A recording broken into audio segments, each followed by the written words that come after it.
eat you. So I'm down here in Chicago, and they're cleaning the sidewalks, which is good. And there's the apple, like Adam and Eve. They should be paying the church for that. Truly, the church needs to get a royalty for that apple. That's biblical.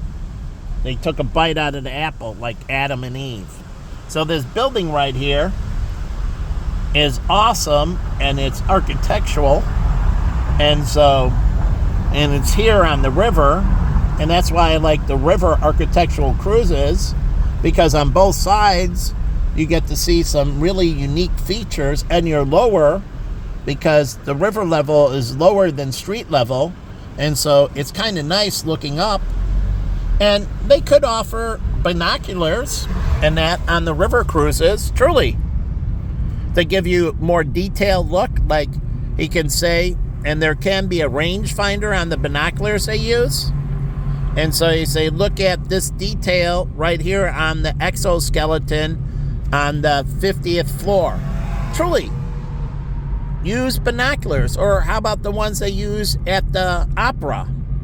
You can use the ones at the opera, the little opera glasses at sporting events. And for people that sit higher up, those opera glasses actually bring great detail, and you can make them way better. But again, they use them at the opera, and you can use them at the symphony orchestra, and they can do it at plays as well for people sitting way back. They can wear, and it doesn't affect anyone. And they're not like holding the big binoculars. They hold them on here, but they can put them on like glasses now. You could, truly. So they put them on a stick before, but you can make them glasses or attachment to glasses. And if they don't have it, you give them a glass that's clear, and it goes on over their ears and that, and then it slips on front of it. And they're watching the play through it. So before, they had it on a stick, and you can enhance the vision of it as well. Way better than it ever was. So, yeah, they kind of look weird when they're audience, but who's looking at the audience? Truly, who's looking at the audience? They're all looking at the event, so they're looking at the opera. So I don't get it. They're not looking at the audience, so it doesn't matter how they look. People are looking forward facing. So you can see the sporting events, and like I sat in San Diego, and I sat in the nosebleed. We went on a double date with Tom Selke, me, Tom, and two girls that we met on the beach in Los Angeles. And we went to a San Diego Chargers game. It was a good game, but we sat all the way up at the top. And, it would have been nice to have those because I could see better on the field. So why not turn the nosebleed seats into something that looks good and it doesn't obstruct anyone by holding binoculars? And you can only allow them in certain sections, or if somebody's visually impaired. If somebody is visually impaired, or if they're in a further off section. So not for box seats and right up, they don't need them. They don't need that type of detail. Truly, you don't want them seeing certain things. So you have to test them out, what detail they can see.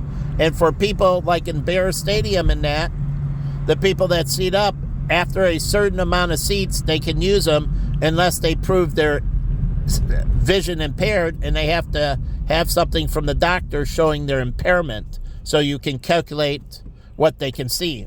But no, you don't want anyone using them close up because they can see how they're grabbing the seams of the baseball. Truly, they can drill in on the hand and everything else. And that's why the camera pans out. They don't want people watching TV and then calling in and saying, hey, having a two-way radio or whatever.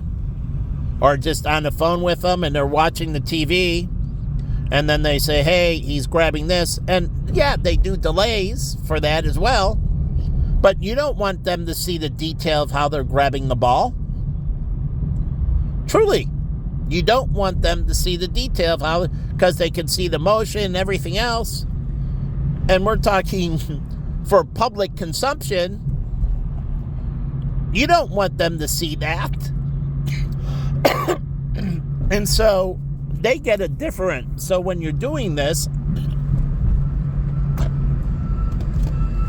for their coaches, they can use that. Coaches can use it if they're looking at their own players to analyze. Surely they can have cameras that are pointed at their player, not the opposing player. Now, baseball, it's easier. Basketball, you have to understand, you have to have the Google software where it removes the opposing player. So the image software with Google, the NBA will say, you can have this detailed image, but we have to remove the opposing player. So you can see the movements of your player without the opposing player there. So you're looking for their footwork and their handwork, but nope. And you can only use a certain resolution. Oh, they have to do this in professional sports.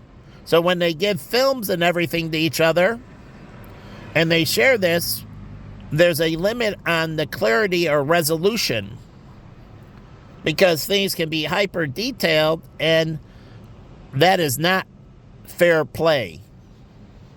So they have to decide on what. You can buy the film from the ESPN. Truly. So they provide it to you, or CBS provides it to you. And that's the game film you get. The film that is for public consumption.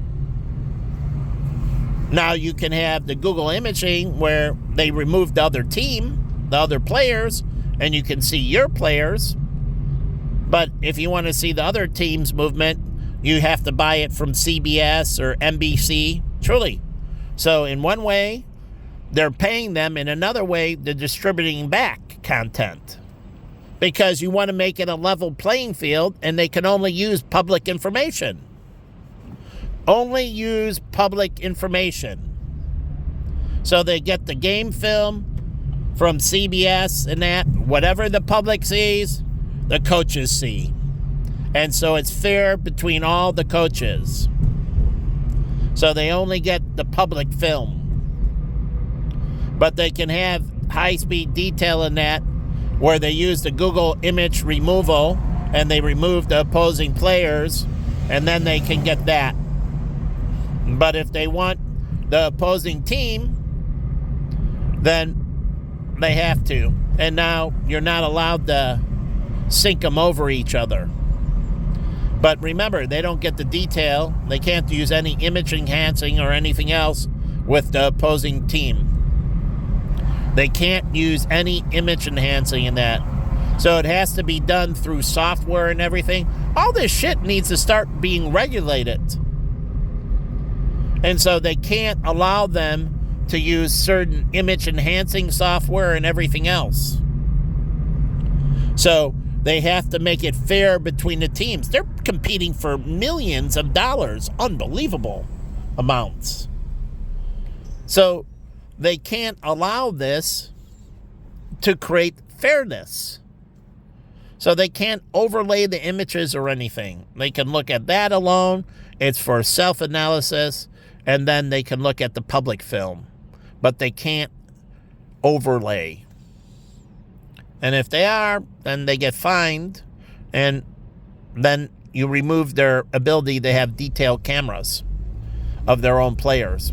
They lose that as a punishment for a certain period of time. And they might lose both public and private film as a punishment.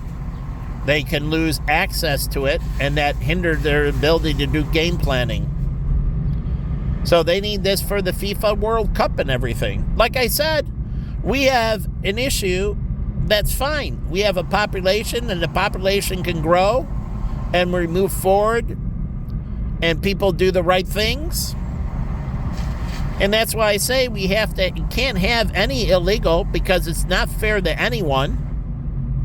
Truly, if we shifted and have illegal whites coming in, or Asians or Arabs, it's not fair to the Hispanics. And then if we have over-immigration of whites and Asians and Arabs, it's not fair to the Hispanics. So we can't repeat the crime.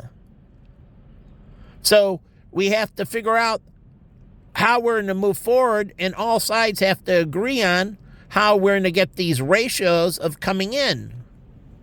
Now, when it's temporary labor, that's fine, but you can't have babies here.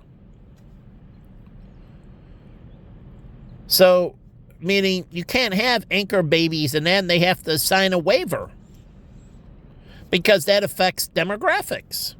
So you can still keep the anchor baby, the policy in place,